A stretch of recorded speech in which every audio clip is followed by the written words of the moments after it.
Muslim at all. But much respect to the Muslims, and I hope you're having a great Ramadan. It is the responsibility of the man to make sure that they pause, right? You have to stop. You have to stop and start to pay attention to the rest of the sounds that are going to come out, right?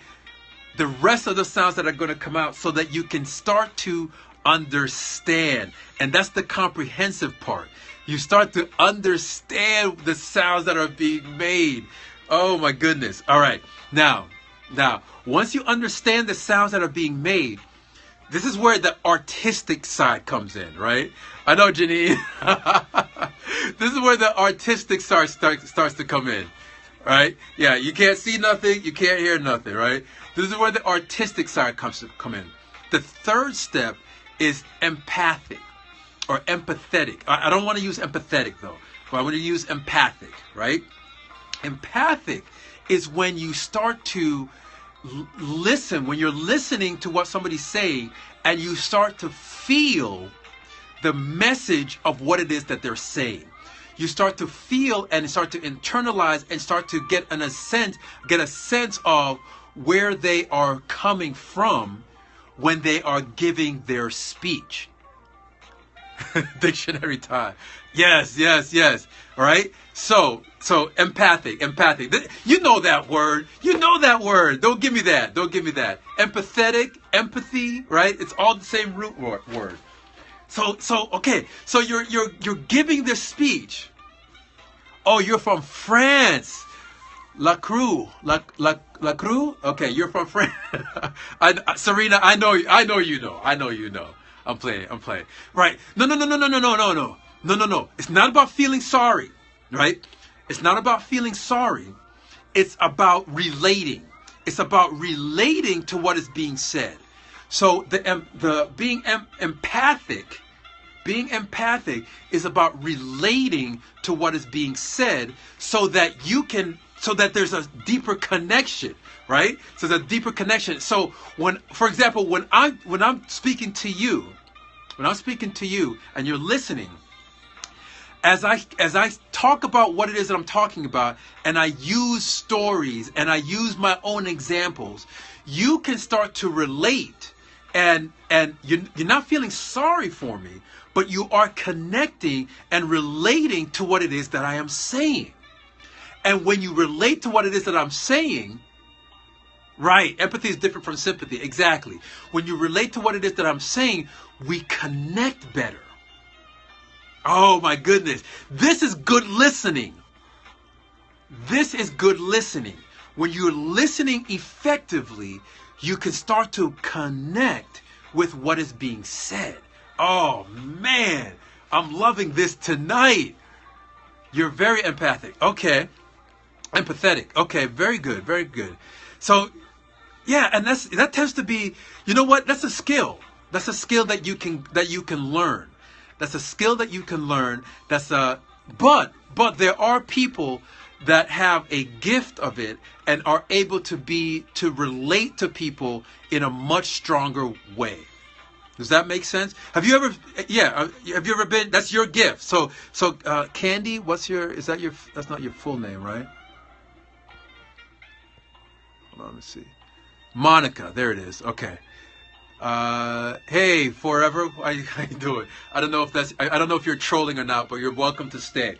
All right. So Monica, you have a gift of that. And so for you, being empathetic is easy to do. You can listen to people. Oh, okay, cool.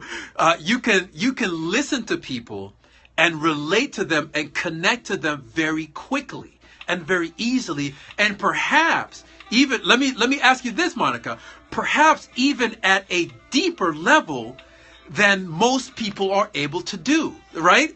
So that's part of the gifting part. Oh my goodness, that's exciting. That's really exciting right now. That's really exciting when you can listen to somebody and connect with them quickly, right? Connect with them quickly, understand them quickly, right? And then also understand them or connect or empathize with them deeply.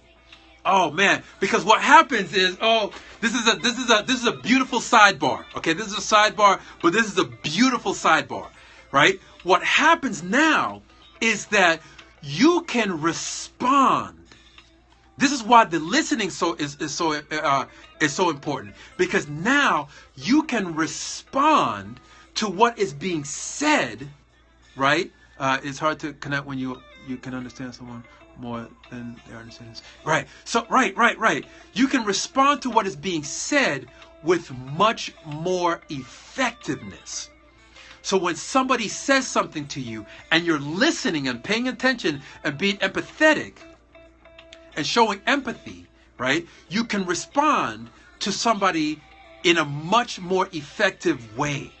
And oh my goodness, I got to give another example. So you're in a relationship dynamic.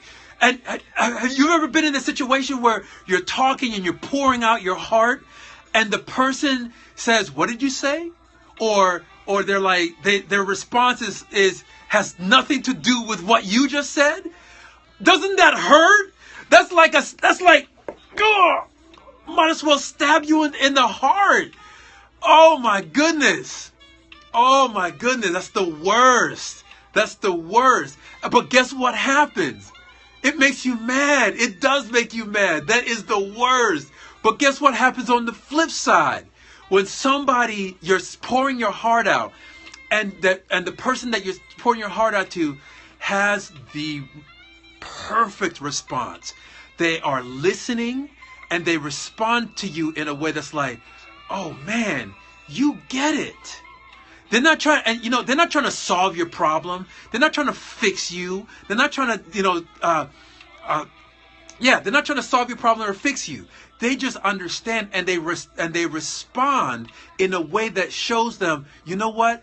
I am here and I am listening, and I'm apples of silver in pitchers of gold. Oh, you getting poetic now. Okay, with the poetry. I love that. So it's the opposite happens. Somebody responds and they respond to you perfectly, and you're like, "Oh man, you get me. You understand me." And guess what that does? That endears you to that person. Right? You guys, you know that word? You know what I mean by that? That endears you to that person, so you feel more connected and more bonded to that person. Oh, isn't that beautiful? That's so beautiful. That is so beautiful. All right. So after the empathy comes appreciative listening. So now I was just thinking of a verse about words. Oh, nice. Okay.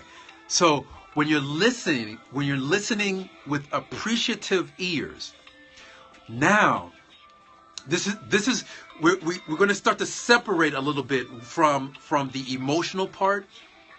All right, we separate a little bit from the emotional part. It's a little bit of a transition. Appreciative listening is when you actually like the quality of the presentation or speech. And here's what I mean by that. Speeches have words in them, right? And speeches have structure. Speeches have words and they have structure. When somebody speaks and you listen and you're appreciative of what they're saying, what we mean by that is that the words that they're using are beautiful words. The structure that they're speaking in, they're using is a great structure. And not only that, let me add a little bit to that too. The voice, their speaking style is actually attractive, right? So this is when somebody can give a speech and there's a poetic quality to them. So those poets, right? If you're a poet, maybe you can write a great speech, right? It's the poetic quality of the words that are being said that's like, "Oh my gosh, that is beautiful. What you just said is beautiful. How you said it is really elegant. The sounds that you made, the the enunciation, the clarity of your voice. It's really easy and pleasing, right? And pleasing to hear. And that is appreciative listening. Is that accompanied with listening with intentions? This is a little bit different than listening with intentions. This is more focused on, this is just focused on coolness factor, right? So it's not anything deep. This is the artistic quality of a speech. So you're not thinking about this in a deep way. You're thinking about this in a way that's like, how does it make you feel? Do you like it? Do you like what you've heard? So somebody's giving a speech, and in the speech they include a poem. And you like the poem, and you like the speech. The whole speech is very poetic. They're using great words. They're using words that paint great pictures. And so you like the speech. So just like if you were reading it, you're looking at it, it's like, oh man, those are some great words. If you were listening to it, oh wow, listen to his voice. Listen to the passion. Listen to the quality of her voice and the passion she speaks of. I just like listening to what is being said. And that is the appreciative quality. People like Martin Luther King, right? Your favorite preacher. Think about your favorite preacher. Martin Luther King or John F. Kennedy or Malcolm X. People that have, right, orators are incredibly powerful. But think about those kind of speeches, those kind of speakers that are powerful, but also powerful with the quality of the words that they chose. Abraham Lincoln, right? 70 years ago. It's like, who starts a speech like that? But it's so poetic, right? Oh my goodness. This is awesome. This is awesome. Okay. After that, we have 2 more to go. Enunciation that's a key. That's key. That's key. 2 more to go. The next one is critical. All right. And remember, I was saying before that we're starting to separate the feely side, and with critical, we're trying to turn off the emotional dynamics, and we're listening to the speech for critical information. And what that means is you're listening to what is being said for accuracy, right? For accuracy. Hey, humbly, Kimberly, good to see you. And right, and for validity in the content.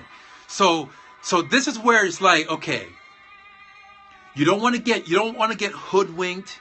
You don't want to get all caught up in the emotion of a great speech. So you start to step back and you're like, oh, wait a second. Is that data correct? Is that information actually accurate?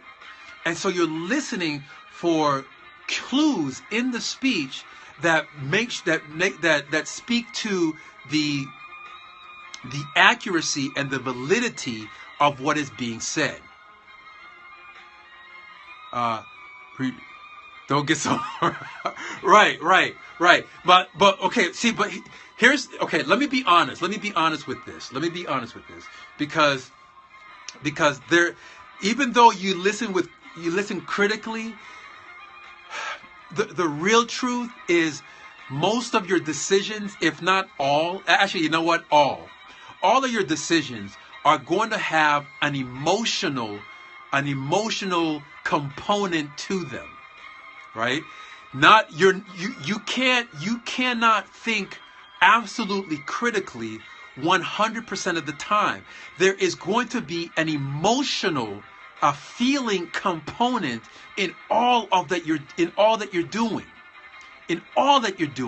And so people know that. People know that there's an emotional quality to it. Even when you try to be stoic and, I only analyze.